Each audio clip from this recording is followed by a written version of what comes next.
Salut, salut, j'espère que tu vas bien. Moi, je vais super, super bien.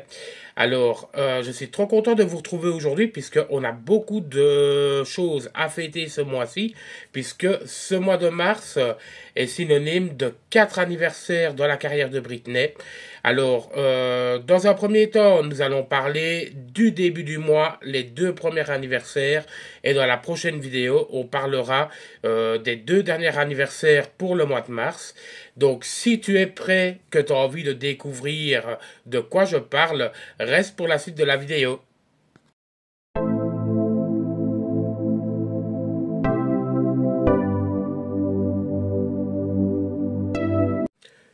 Donc, en effet, ici, le 4 mars, on fêtait tout d'abord l'anniversaire du titre Till the World Ends. Alors, excusez-moi de la prononciation, elle est un peu à piquer des verres, puisque mon anglais n'est pas très propre. Et ensuite, le 5 mars, nous fêtions l'anniversaire du titre Don't Let Me Be the Last to Know, pardon. Alors, dans cette vidéo, donc, je vais vous faire, on va dire, un petit peu de global. En fait, je vais vous parler de comment est né le titre, quand est-ce qu'il est né, éventuellement de la critique, de quelques chiffres. Et alors, en fait, de chaque partie, je vous montrerai évidemment les supports qui, pour moi, sont le plus importants dans ma collection. Donc voilà, donc ici, dans un premier temps, nous allons parler du titre de Don't Let Me Be the Last to Know, qui a fêté son 23e anniversaire ici le 5 mars, puisque le titre est déjà sorti en 2001. Et oui, ça nous ramène bien longtemps en arrière, j'avoue. Alors, le titre a été coécrit par Shania Twain, à qui on doit notamment le fameux Men I Feel Like a Woman, et a été enregistré par Britney en Suisse. Alors, c'est le 4e single issu du 2e album studio de Britney à sortir pour, on va dire entre guillemets, faire la promotion de l'album. Alors, seul problème, on va dire, face à ce single, c'est que malheureusement, il n'a pas connu de sortie mondiale puisqu'il n'est pas sorti aux États-Unis. Il a seulement été envoyé un mois après aux radios pour la diffusion, etc. Et c'est là qu'est né, on va dire, le titre Don't Let Me Be the Last to Know.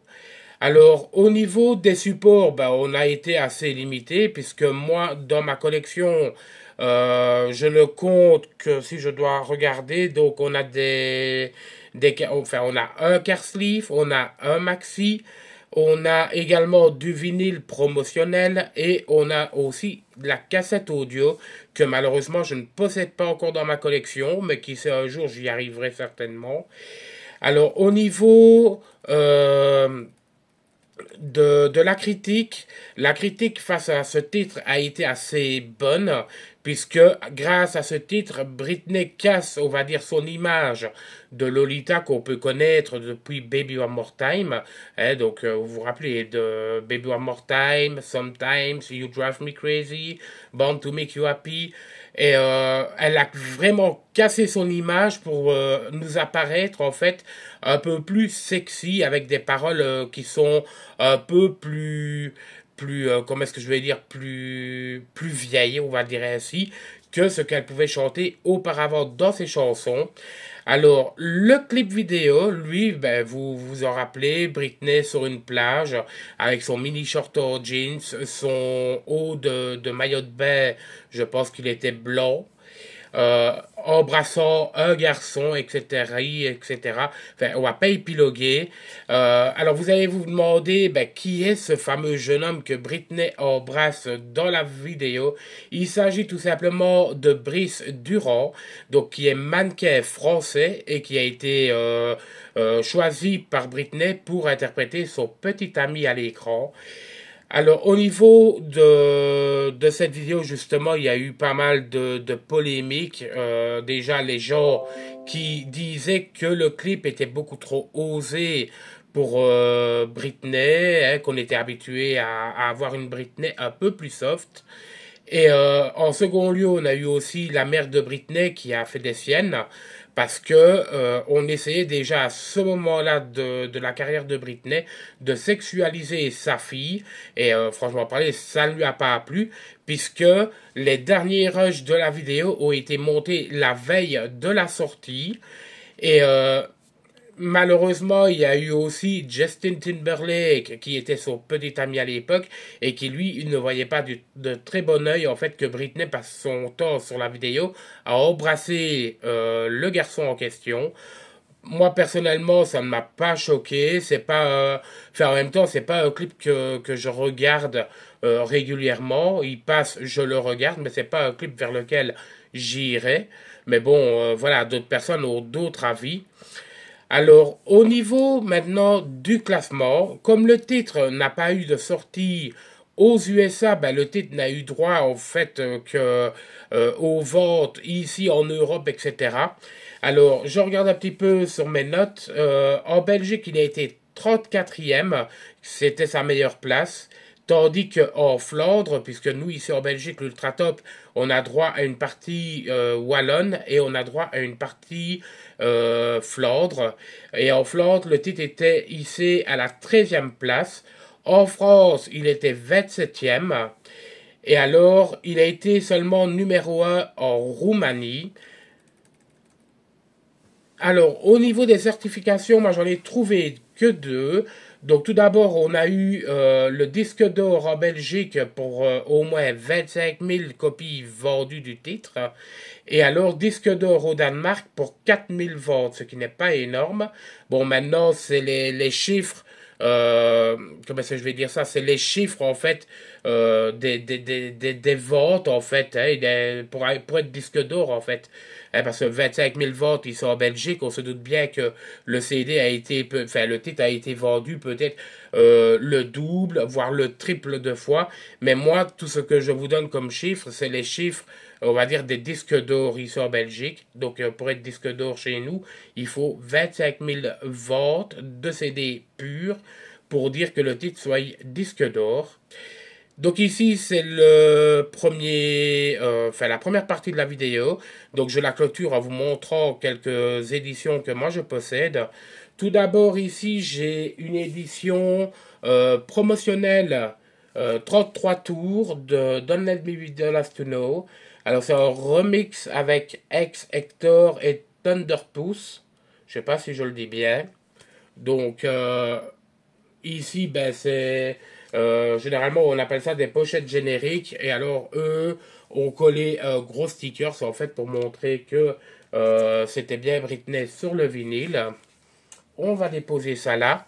Ensuite on a l'édition américaine, donc qui est arrivée dans sa pochette Jive, puisque Britney était sous le label Jive Records. Donc c'est bien vinyle promotionnel. Encore ici en remix avec Ex Hector Club Mix et le Thunderpuss Radio Mix. Alors ensuite nous passons à ce qui est CD. Pour commencer, on a la version Irlande promo avec son stickers sur la partie avant dans lequel on peut retrouver plusieurs informations. Alors, l'information principale, on dit que le titre est sorti le 23 mars. Hein, on peut le voir ici. Je vous rassure, le titre est bien sorti le 5 mars. Mais je ne sais pas pourquoi est-ce qu'on parle du 23 mars. C'est peut-être niveau de la sortie du CD en lui-même. Alors, on a cette édition-ci qui est le CD promotionnel français. Alors, je vais vous le montrer puisqu'il est assez rare, surtout de l'avoir entier. Donc, en fait, le CD, c'est une enveloppe en fait qu'on déplie comme ceci. Donc, hop. Et d'ailleurs, si on peut voir, on a le Don't Let Me Be qu'on met vers le bas.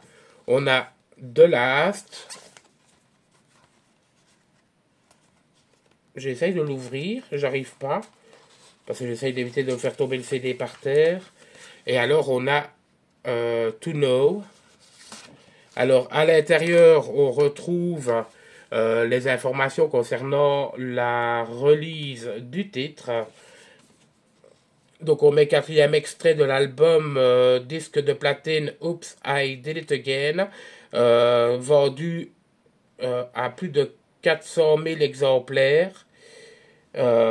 Titre écrit en collaboration avec Shania Twain. Et alors les photographies on les doit à Herb Ritts, qui a déjà notamment qui a collaboré avec Britney pour l'album Britney justement.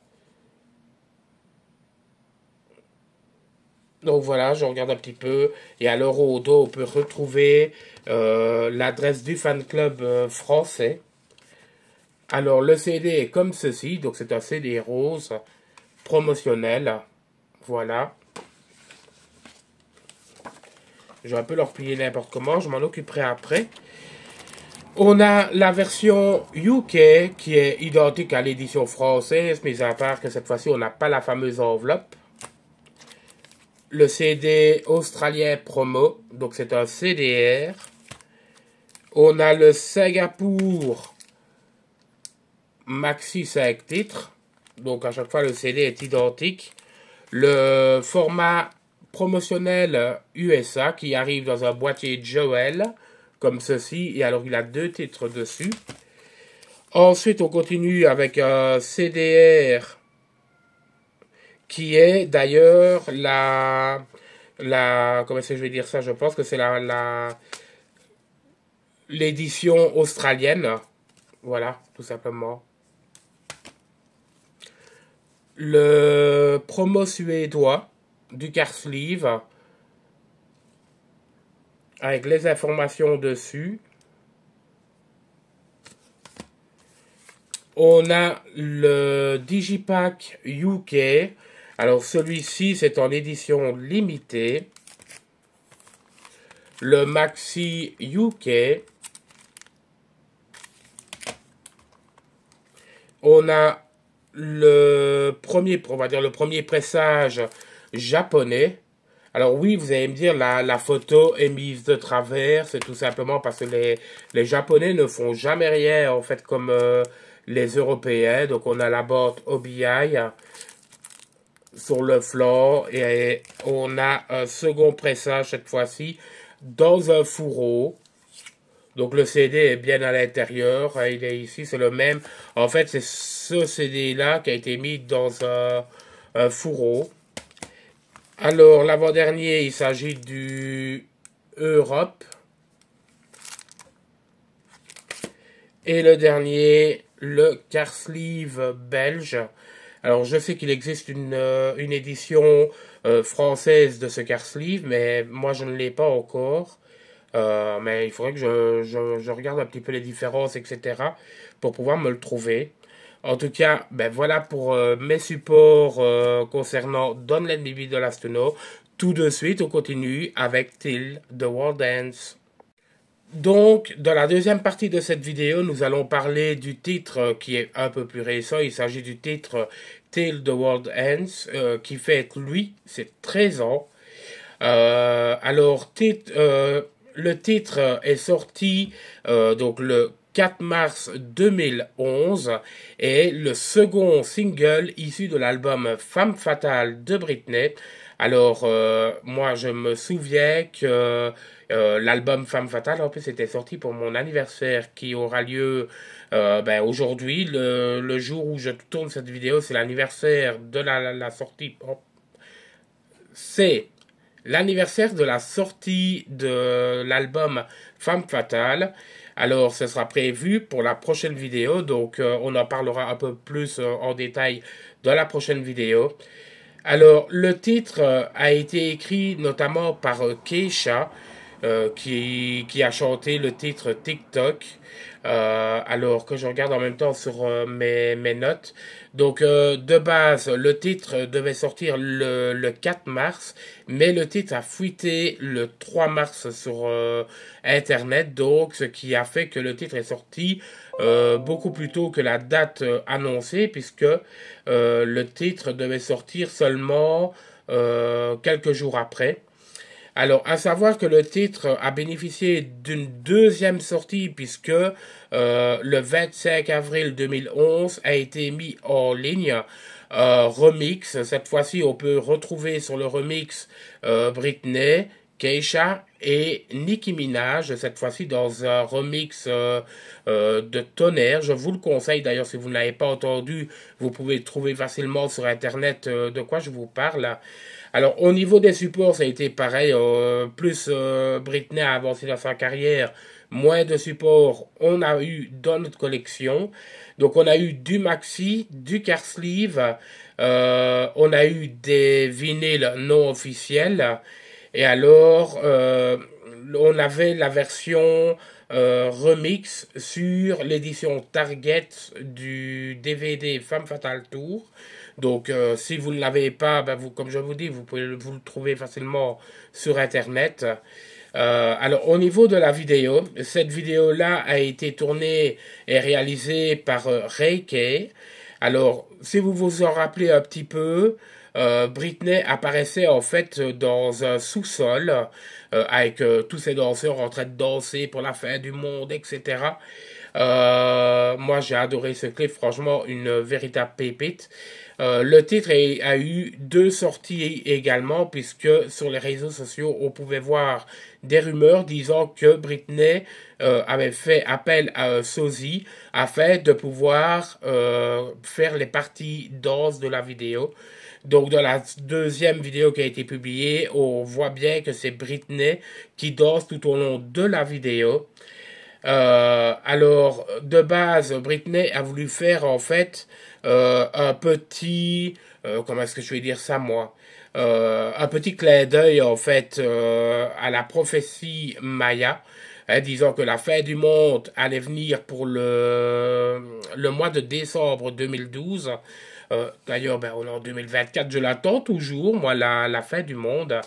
Et voilà, Britney, ben, elle s'en joue dans les sous-sols, etc., pour fêter, en fait, cette destruction, on va dire. Donc, franchement parler, moi j'ai adoré cette chanson. Je ne sais pas vous si vous avez adoré. Laissez-moi savoir dans les commentaires si vous avez apprécié ce titre de Britney. Vous vous rappelez, en plus, le refrain est très entêtant, d'accord, pas beaucoup de paroles, mais franchement, qui est efficace. Alors, au niveau du classement de la chanson, la Belgique a été classée 6e position, le Japon Otso 52e position, en France, le titre a été classé 8e et en Italie 30e.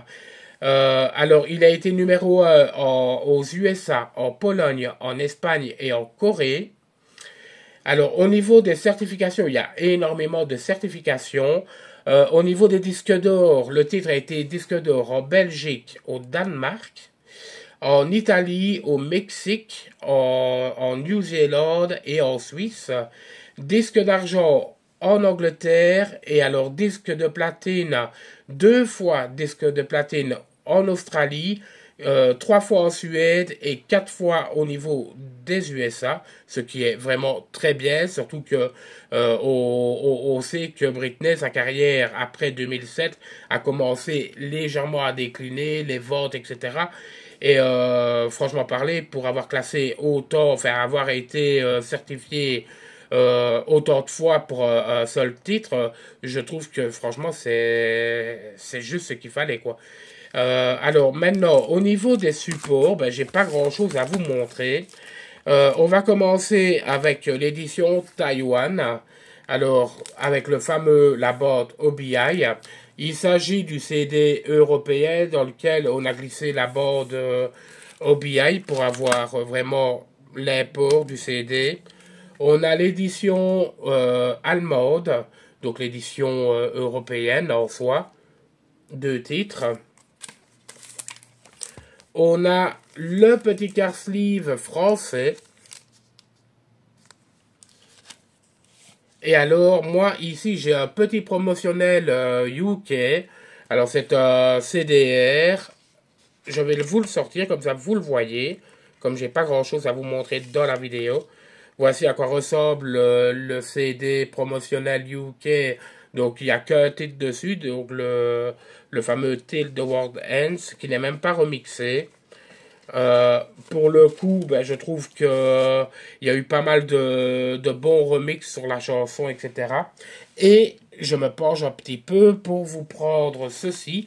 Je parlais de vinyle non officiel. D'ailleurs, je voulais vous en faire une vidéo, mais je pense que je ne vais pas en faire de vidéo tout court. Il s'agit ici de picture discs qui viennent tout droit de France. Alors, chaque picture disc contient 4 titres, 4 remixes.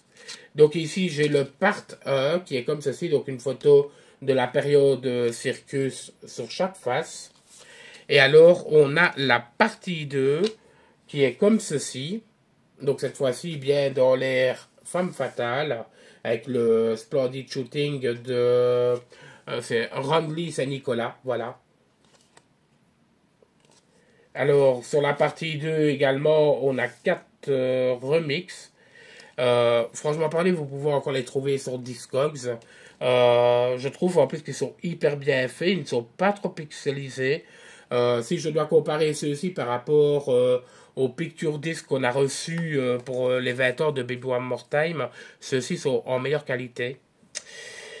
Donc voilà pour les supports ben, que j'avais à vous présenter, puisque je n'en ai pas des masses dans ma collection.